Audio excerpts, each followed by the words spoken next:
Well, hi everybody. How are you today? It's good to see you. Good to have you here.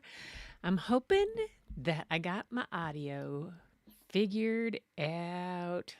Gosh, well, I've had been some crazy things with the new Zoom integration. I was getting even with Doc on our Discord the other day. We got slapped back, but I think I got it fixed. I think I got it fixed. Oh my gosh, you guys. Hi, it is good to be here. It is good to see you. I have a great story tonight, but I tell you, if you guys aren't taping or haven't watched the Tony Awards, oh my gosh, it's probably Bob's and my favorite show of the year. I'm a huge live theater fan. Don't get there anywhere near as much as I love to, but the this year there is um, a remake or a recoming of Tommy, and Pete Townsend was on stage and he's helping with it, and it was, oh my gosh. And then Hell's Kitchen is a musical that's going on, and Alicia Keys and Jay-Z were on stage. Oh my gosh, it's just it's just fabulous. It just makes me happy and smile, and the actors and the music, and it's just one of my happy places to go is live theater.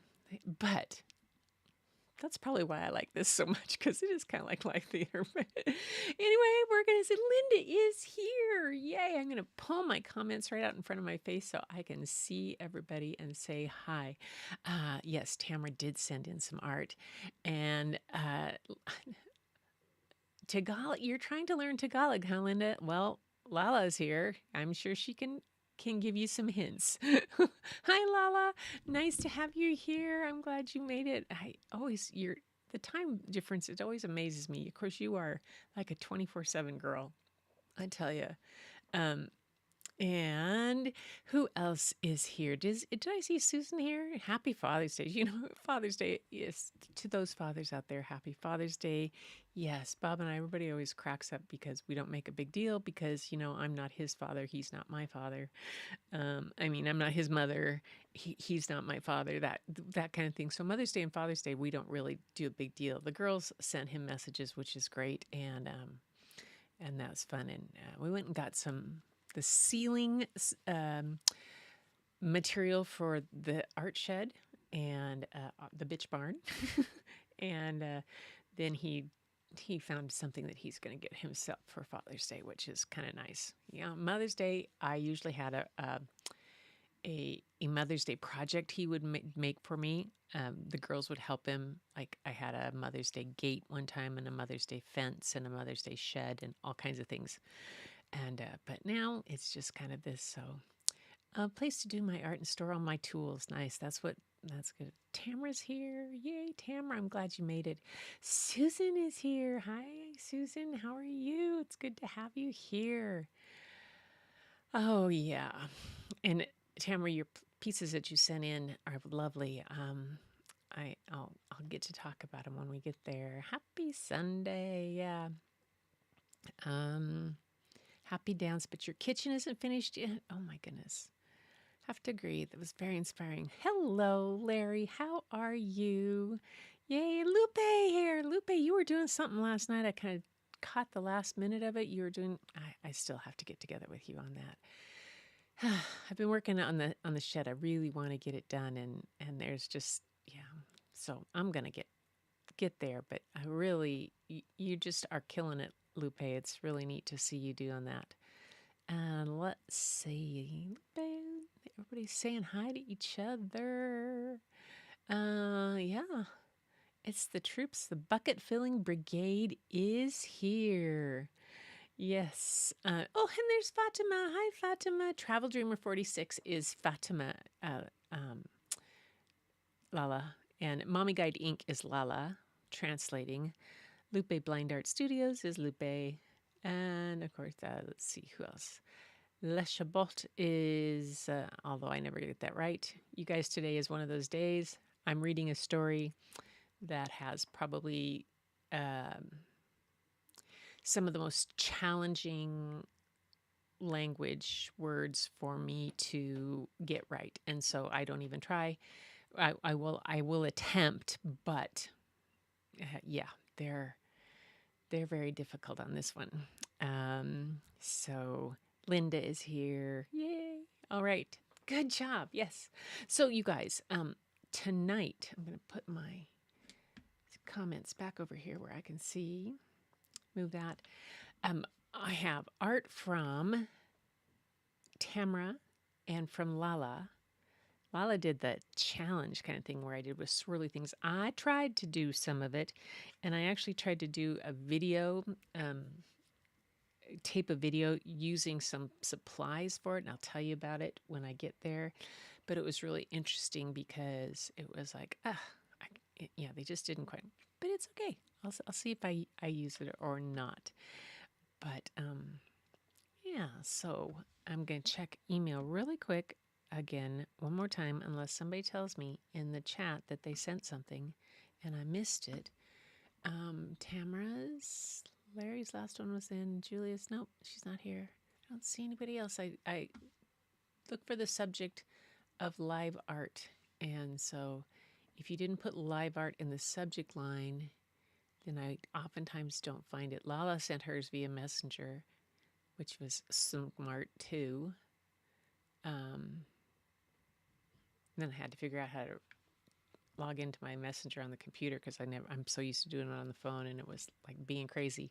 Okay, let's just double check here, making sure my audio is not too low. Somebody was telling me the other day it was low on something, so Luis and Doc and Mr. Paul Duncan were telling me my audio was low. So that's that. But tonight, stories and art. Your guys' art and a story that's a little, it's one story because it's a little bit longer, but it's really kind of cool. It's got some really interesting art in it too. So you are too, oh my goodness. She says she's not an artist.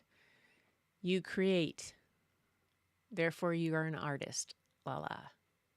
Everyone is an artist in how they create. You're a creator, you creative. Yeah. So not a tech, just a sultry. The sultry voice. Oh, Fatima, you're funny.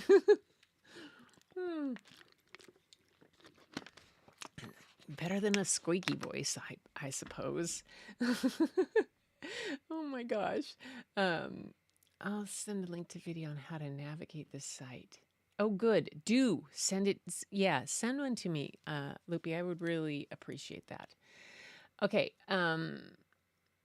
Anyway, tonight is show and tell and then story time. So let's get rocking and rolling and see where I am. I am right here. Why is the book screen share up there? Hold it. I got. Oh. I jumped into the wrong here. Let me go. Here we go. Show and tell. Here we go. There we go.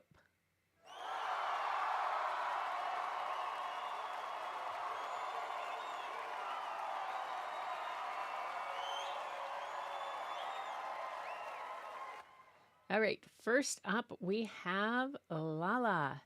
And Lala did these. She sent them to me in, oh, and I left my phone for Messenger up there.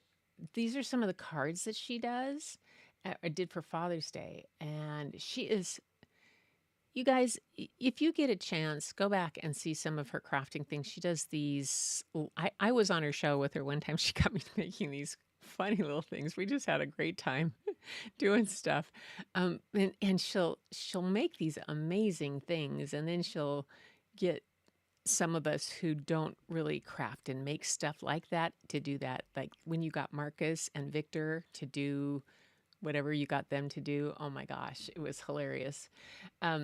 Anyway, she does these, she uses so many different kind of things. So Lala, put in the chat what you incorporated some swirls. She did some Father's Day cards last Saturday during my live stream and incorporated some swirls.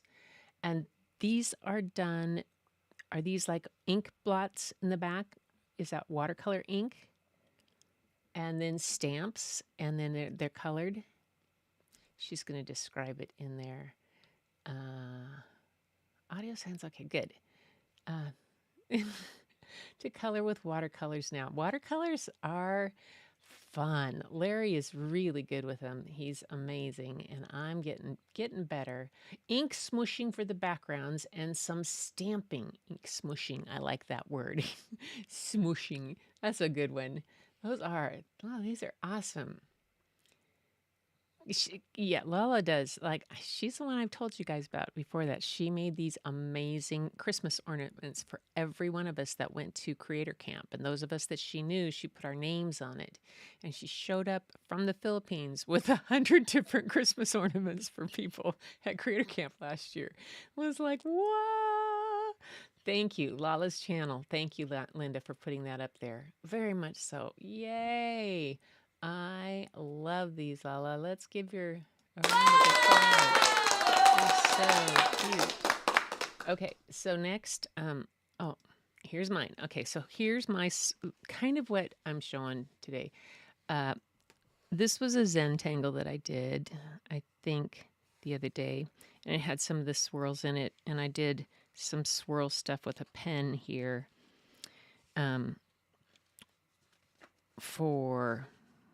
this was just something I did the other day. That was the one I did with Lachlan. Then this was one I did. I've been doing some Zentangles at night just to kind of relax and see where they go, see what they do, and see how they work. They're kind of fun to do, but it's got some swirls in it. We were doing Lachlan. We were doing other things too when I was with him. But then today, I decided to try again, and I put some washi tape down, and I got these Tombow Furinasuki brush pens. Well, I don't tell Doc. I tried to say a Japanese word. And I wanted to test to see if they were waterproof, and they were. And I used those to do inside, and then I watercolored over them. And then I'm going to pull the tape and see how they turned out. Oops, tearing. Just because it was doodle fun. And I thought I would do the reveal with you guys here. So that's kind of a fun thing to do. I kind of like that. Those would make kind of fun cards to do stuff like that. You could, I wanted to try, I was using my Koi travel watercolors because I wanted to see if I could get them to blend or do for different things. I also tried something on a hot press paper, and then this is the one. Okay, so I got a masking pen. This is funny. Okay, and this is the swirl. I got underneath, there's masking fluid underneath here, but I don't think it's going to come off. It's where these lines are. We'll have to see if it comes. And I was trying to do the swirls, and I ended up decided it was going to be a snail, and then the head got too big, so I turned it into a ostrich snail combination. Because it was the only way I could rescue it. Anyway, and so I still haven't peeled off the watercolor, the masking fluid, and it's not peeling off. Like, I have some on this one too. I did swirls on this one, but the masking fluid was from this pen. Instead of being able to paint it down with a paintbrush, it's like a pen, but it doesn't go down very thick. So, see, it's really hard to get off. But I was trying to see if I would get, and you guys can't see that, but we'll see on that. That's a whole nother thing, but he has to dry a little bit, or she has to, whatever, has to dry a little bit more. And I used gouache on top of it. So I don't know if the gouache is too thick for the watercolor, the masking fluid to come off underneath. It's this pen, this masking fluid pen, by Pebeo, and it's not as thick as I thought it would be. I thought it would be a wider pen, and it really takes a lot to charge it. So that's my that's my silly attempts at swirls. So maybe the snail is just crying. It's kind of like maybe so, but either that or it's throwing up. I don't know, but I was just, it needs a top hat. Oh, you guys, that's awesome. It does. Maybe it needs a little, like a bowler, like a little Irish bowler hat. I could do one of my Irish snails. Oh, you guys. So, okay. Yeah. Well, what do we do with that one? We'll give that one a glockenspiel, I guess. Yeah. Hello. Woo. And next we have, where is she? There she is. Okay, here's Tamara's. Now Tamara has here a bunch of pictures. First off, she sent in, oops, where's her email? Tamara.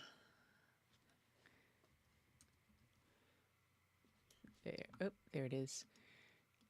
Yep. Okay, so she said the scrap paper collage things. And then the photos are from Willow Creek early morning mist, and I think, yeah, these are the pictures, and she had several of them, and then she has this really kind of cool painting that she did. So this is inspiration stuff that she gets in Australia.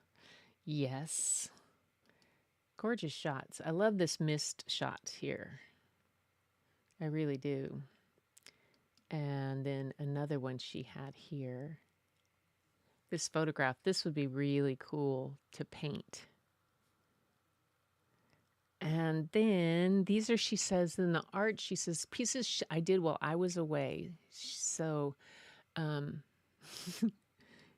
she's doing this. This is from her art journal.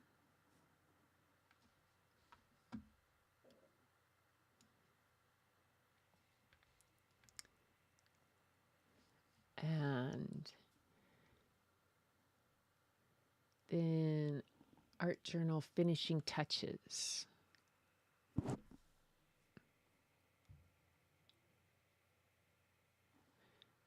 Very cool. I love this. Just the collage work that you do. It's just amazing that you can do with all the little pieces. There's the goddess and moon you love. Yeah, we all like that. Like, oh, that's the cover of your art journal. I get it. And then this is very cool. This is art journal. No, leaf art. Oh, this is leaf art. These are leaves? Whoa. How clever is that? That's amazing. The leaf art. I like these. I love the faces. Oh my gosh. Wonder if you could do a hear no evil, see no evil, speak no evil with leaves. Wouldn't that be fun? Yeah, they do. Those make us smile. That's just what a great triptych. Oh, and this one.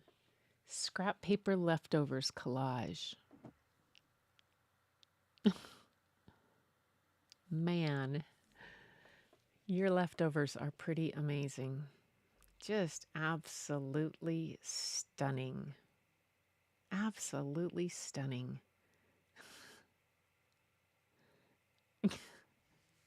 Yeah, put a bowler on that. Yeah, I will. I think I will. Oh, right. Just so cool. Yay. Thank you, Tamara. Those are gorgeous. Absolutely amazing. Oh, I just love it. I love you guys' art when you send them in and all that. Okay, close my email now that I got all that. Pull this back up and I have the book in front of me now. Okay, so the book tonight is really interesting. It is the author's name is Amy Kraft, and I'm going to show you her. Let's see. Where am I? Huh. Where am I? Did I skip down? Oh, there it is. There it is. So here is her website, and she is an academic, lawyer, artist, and change maker. My work is indigenous and interdisciplinary in its core, as are each of my collaborators. I let myself be guided by what life has to offer and by the people and places that inspire me, including my home in Treaty 1 territory. Whether it be through public talks, written words, or video, my message is consistent. Respect the treaties, love the water, and stand up for justice. Yes, so she's an associate professor, faculty of law at the University of Ottawa, and she's a university research chair, NIBI, and that's a whole lot of Indigenous words that I don't understand. Indigenous governance in relationships with land and water. So she is the author of the book that I'm going to share tonight.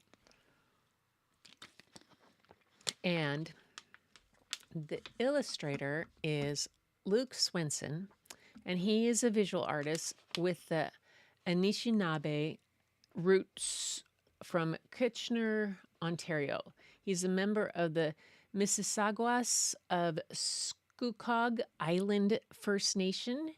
Luke's work reflects his desire to better understand and reclaim his Indigenous culture. He seeks to promote cultural education and preservation through his art projects.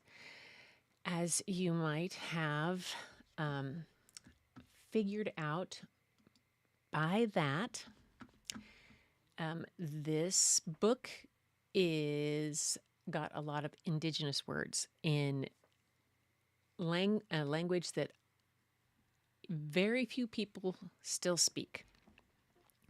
Bob, when we were in college, and Bob was doing his degree in English, and he took a great deal of studies and translating in Northwest Coast languages, and went into at the University of Washington. There's this place called in the Suzzallo Library. I've showed you pictures of it before.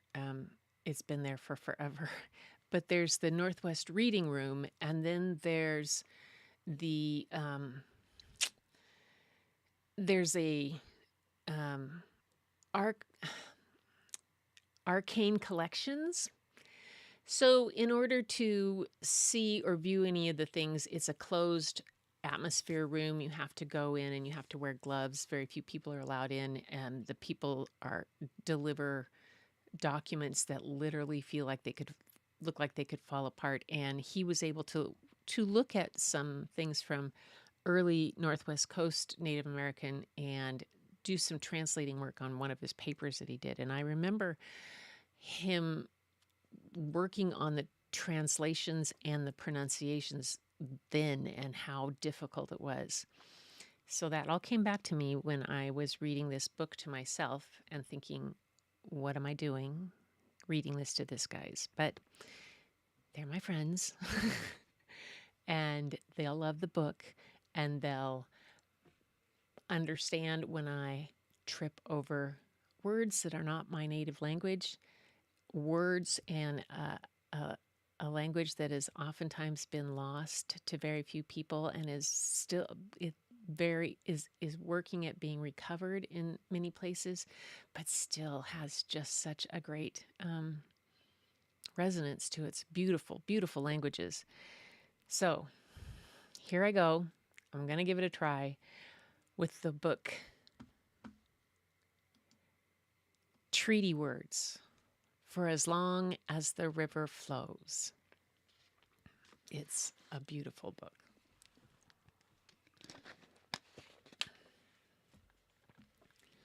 Let me see if I can get this to just show. I want it to show. Huh, why is it doing that? Oh, well, okay, we'll do it.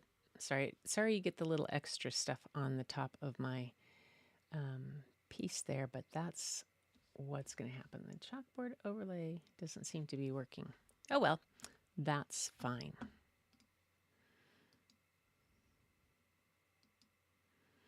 Treaty words for as long as the river flows. She sat there on the bank of the Kitchissippi with her Mishomis, watching the wide river pass them by. This was their place.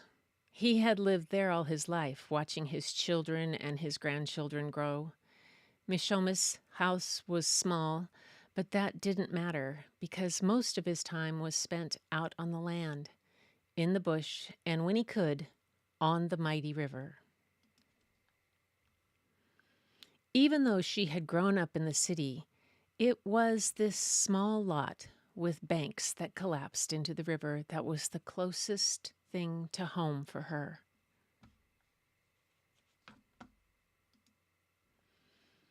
In his lifetime, Mishomis had traveled that river many times, up and down until the dams were built. Then the river changed. Even so, after the dams blocked his canoe, he continued to spend time on and with the river. It was his place, his relative. Throughout his life, he had helped research the Namio, the sturgeon, in the river and restock the population. In his later years, he had led territorial mapping projects of the original place names in Anishinaabemowin, recalling each place by its original name and significance. Every spring, while there was still snow on the ground, he would cash in his pension check, buy supplies, and head into the bush. He'd only take a backpack, some flour, sugar, lard, and tea, and would come back out 4 to 6 weeks later, hitchhiking his way home. She would get a short call from him saying that he was back, and she'd make her way up to visit him.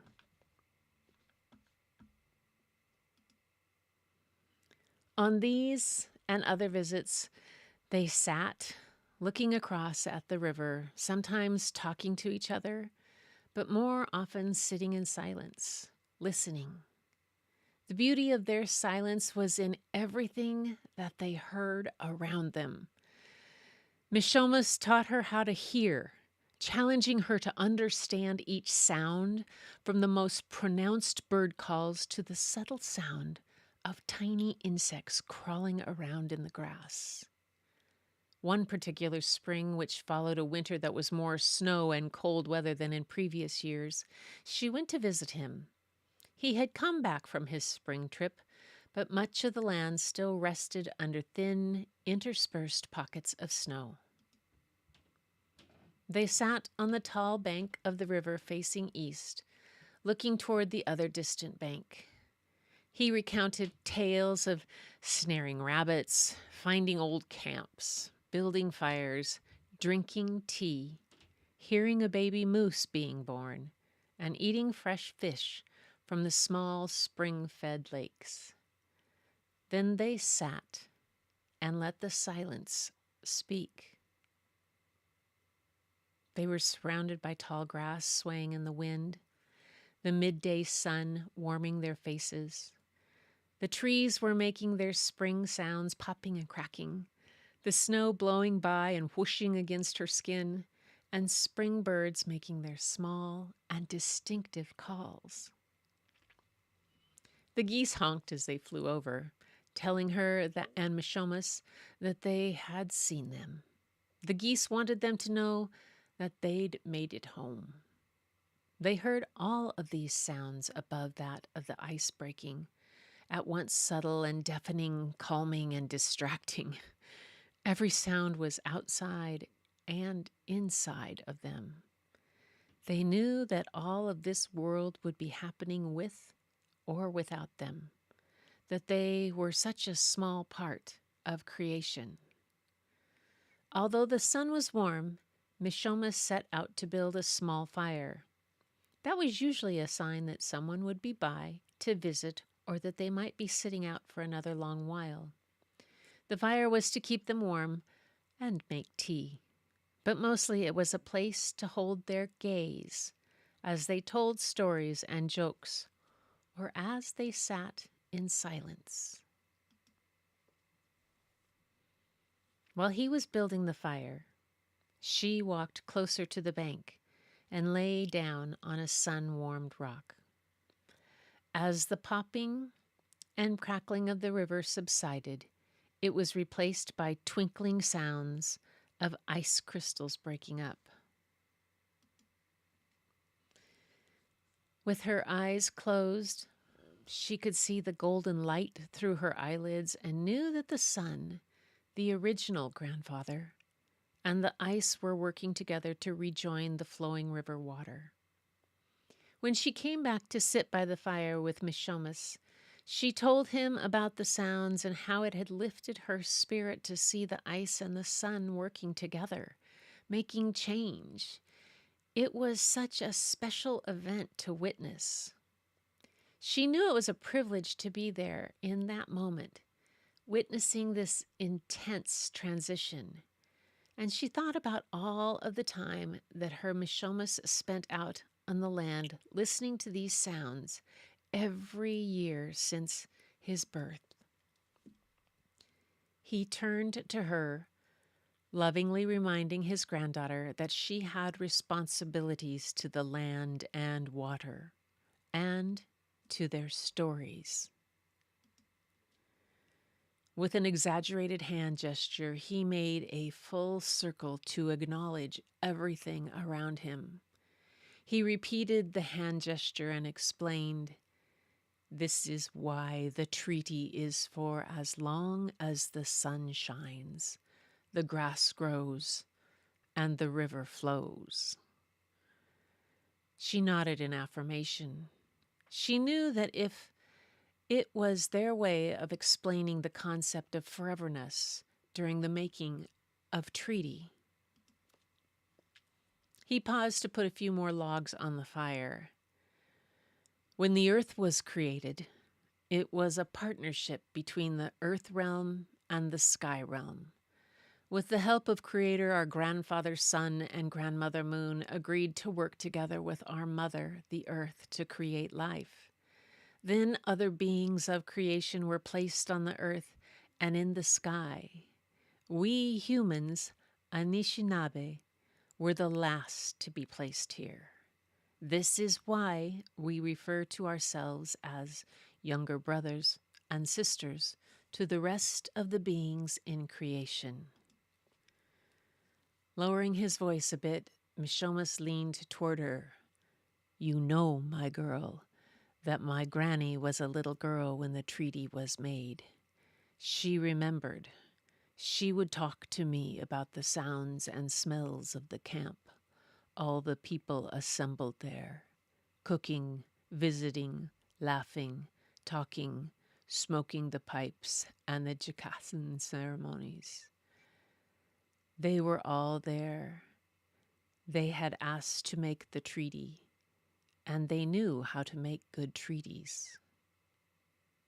She looked back onto the river, at the sheets of ice now caving into the river under the surface of the fast-moving water. The twinkling crystalline sounds were now more like a symphony, with high notes of clashing cymbals and breaking ice, bass drums pounding with the ice sheets plunging into the water, and the soft string melodies of the water resurfacing gently, flowing and surging. It also made her think of the sounds of ceremony, the eagle whistles, the drum, the shakers. It made her think, we really are replicating the sounds of nature through our music and celebrations, all of which help heal us. Her Mishomis broke through her thoughts with his words. We made those treaties because we were taught to make treaties. Treaties are the basis of all relationships. We learn them from everything around us. That was the gift the Creator gave us. We spent many years listening and observing to see how good treaty relationships were made. We used the word agu idiwan to explain the treaty. It means that we agree to work together. She stood to warm her hands by the fire. Mishomas carried on. Long ago, we made treaties with our brothers and sisters, the animal nations. You remember those stories, don't you? We made those treaties to live well together. With the deer nation, for example, we agreed not to take too many of them. In turn, they would provide us with food and sustenance. We agreed to work together, to collaborate and respect each other. We agreed that we would discuss when we did not agree and find solutions together. That treaty built upon all the other treaties that came before. We promised that we would always do our best to honor the treaty. To do that, we would meet regularly to confirm our agreement to continue to act in relationship and toward Mino Bimazadizwan, the collective and reciprocal sense of well-being. We would all benefit from the relationship as equals, and most of us all, we would respect each other, always. Without the respect, there could be no treaty. Mishomas's voice was growing louder. She wanted to look at him, but was afraid she would interrupt his teaching, so she kept her eyes on the fire. In the treaty we made with the Queen, we had an agreement to work together. Everything we negotiated with the Crown is on top of what we already had. What the Queen's children misunderstood was that they thought that they owned the land and that they controlled us through the treaty. They did not respect us.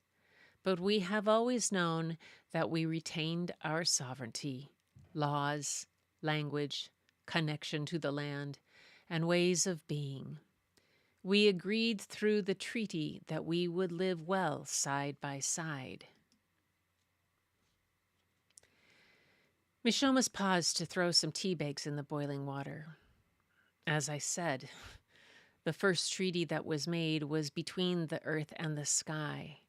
It was an agreement to work together. We build all of our treaties on that original treaty, and that is what we said to the Crown when they came to discuss how we would live together on this land, for as long as the sun shines, the grass grows, and the rivers flow, like the original treaty. The young girl and her Mishoma sat in silence. She listened to the flow of the river and the wind moving around the grass, and she felt her face warm with the glow of the fire and the spring sun. Oops. Hang on. I think I missed a page. Oh, nope. What? This was the original treaty. With her eyes closed, she tried to link the pieces of the story together. She was ashamed that she couldn't sit there and listen to his stories in Anishinaabewan. He offered words in the language, which he inserted into English sentences for her benefit. She knew she had missed an important part of what it was to grow and truly understand her place in creation, something each generation until her own had been able to know and feel. She knew that each word carried a meaning and a teaching. She tried to think of each element of his stories in the language. Gizis, Akiin, Nibi, Sipi, Wabashishi, Ishkode. They all resonated in her mind and stirred her heart as she sat on the bank of that river. Her Mishomas spoke again in a softer voice. The Creator also showed us how to remember by having the sun rise every day. The earth and the sky are renewing their commitment to work together, and we in turn honor that relationship and directly benefit from it. As she looked out at the water that was starting to overtake the ice, she could see that the treaty was coming to life. There had been a period of rest over the winter, followed by a delicate dance of reciprocity and respect between the ice and the sun, resulting in a renewal of life for all living things in creation. This was the natural law in action. By observing it, she was part of it. As the day progressed and the sun moved toward the west, it dawned on her that Mishomas might not have many more seasons to live. He was sharing his teachings, parts of the bundle he carried, for her to bring forward and to share with those who would come next. Although the responsibility for these stories would sometimes feel like a burden, she understood that they were also a great gift.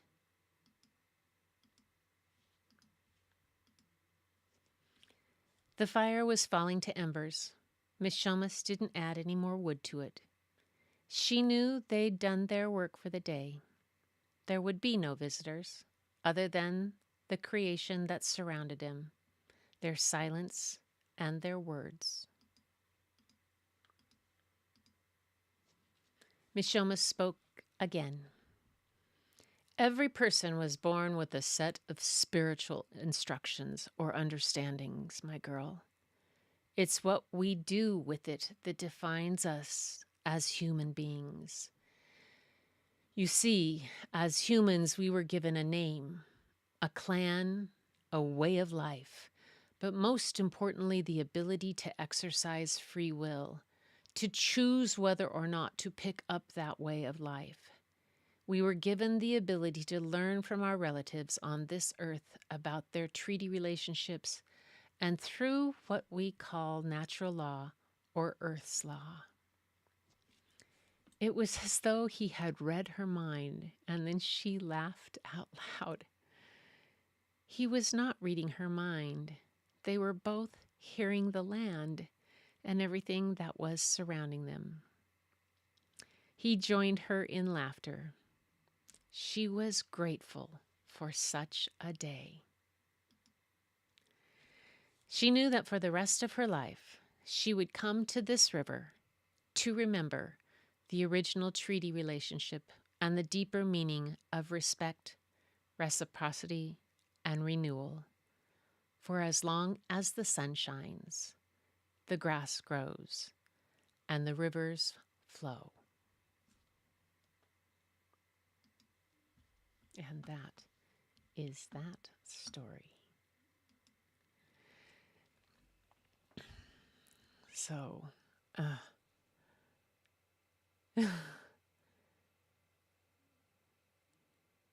always, Gretchen, you really do know how to pick the right books for us. This one is so special too. The author, she says, has a note afterwards. She says, since she was a young girl, she'd been taught to listen and observe.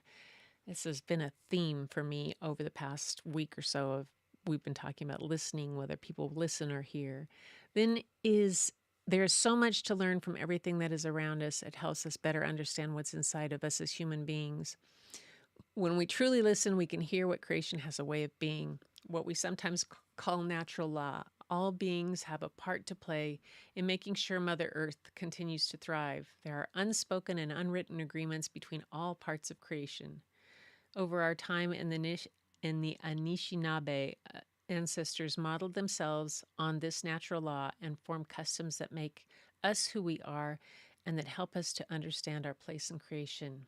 She says, the story in this book reflects how natural law gives us an understanding of treaties, or what I call agreements to make relationships that would allow us, indigenous and settler, to live well together in harmony, in accordance with those laws.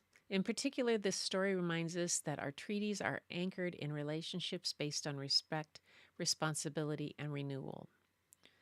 respect for each other, ongoing responsibilities toward one another, and a constant renewal and affirmation of the relationship.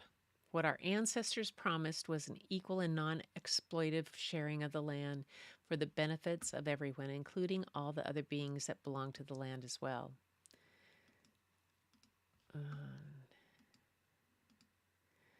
Um, Treaties are not just words written on paper or empty promises.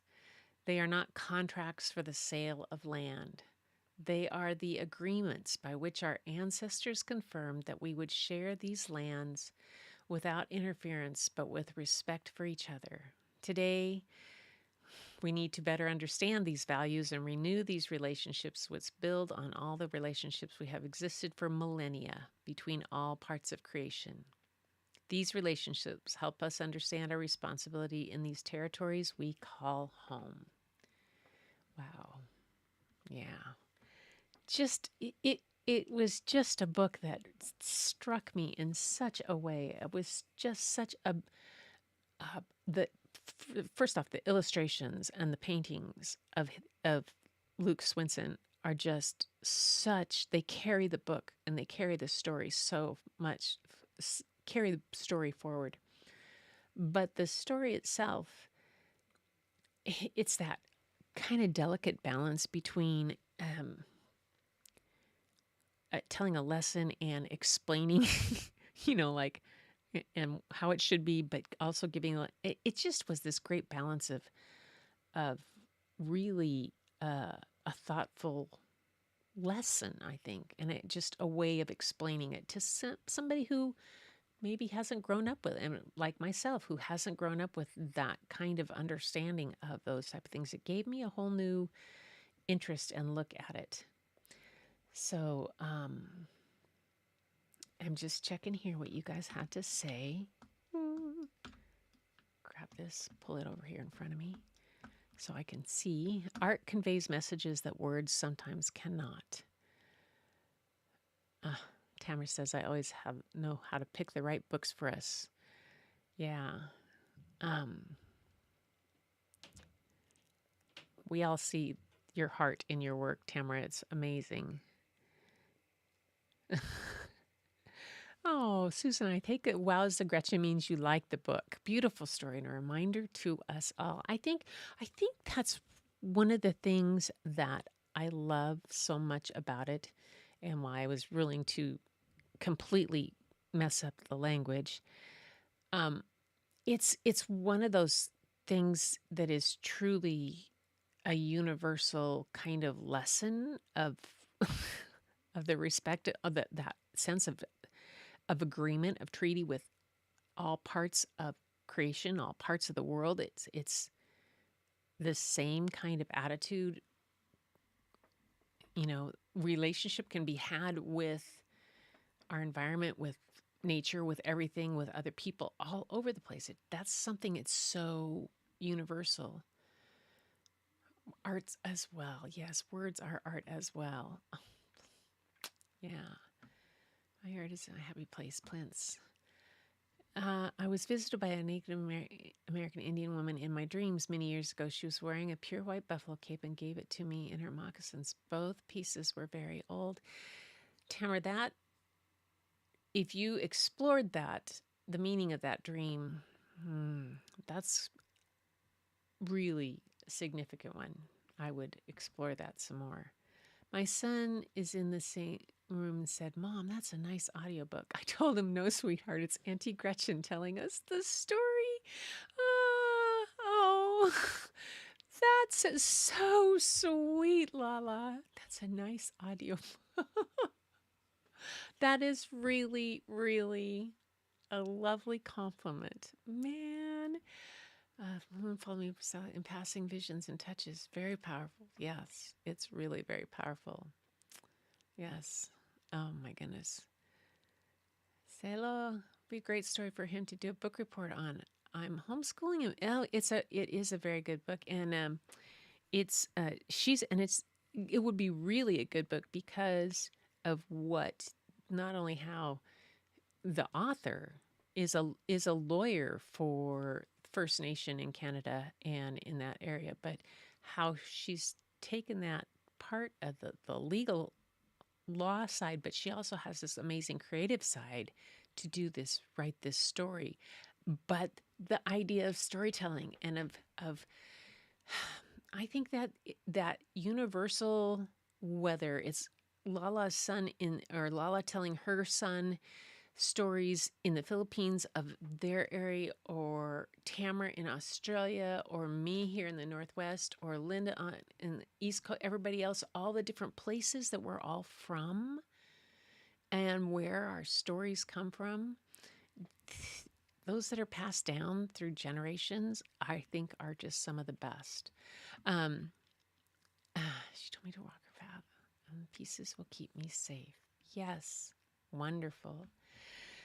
So you guys, that was story and art tonight. We had amazing art from you guys. Thank you so much. If you're doing the swirly thing, send them in for Sunday. If you're not doing the swirly thing, send in whatever, send in stuff Thursday. I probably won't. Let's see, this Thursday, I probably won't show. Well, if somebody sends something in, I'll probably show it. But next Sunday for sure is show and tell with art. Thursday, I've got a couple really cool. I went to the library, and I was making sure I could get this camera to work for overhead, and it does. And we're from all over the world, yeah.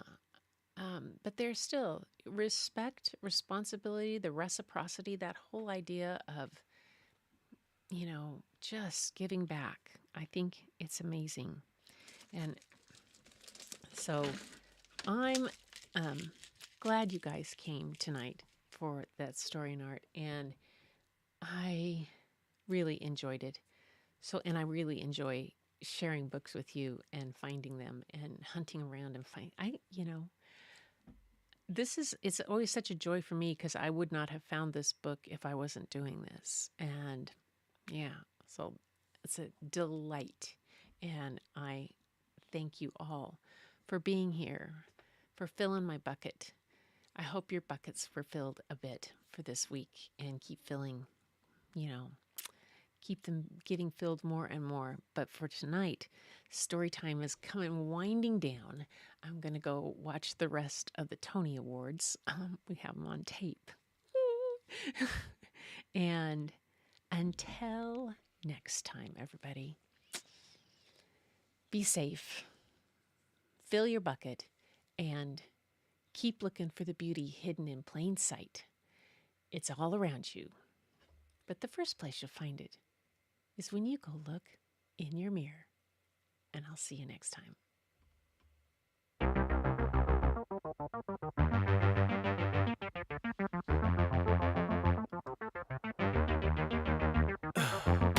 In the heat of the night, we could get lost in all the lights and sounds. Feeling alright, we won't go home, we will just stay here downtown. There's not just stars on the boulevard, they're in the light in your eyes. Oh, we don't need no black cards, I just need you by my side. We could be shameless.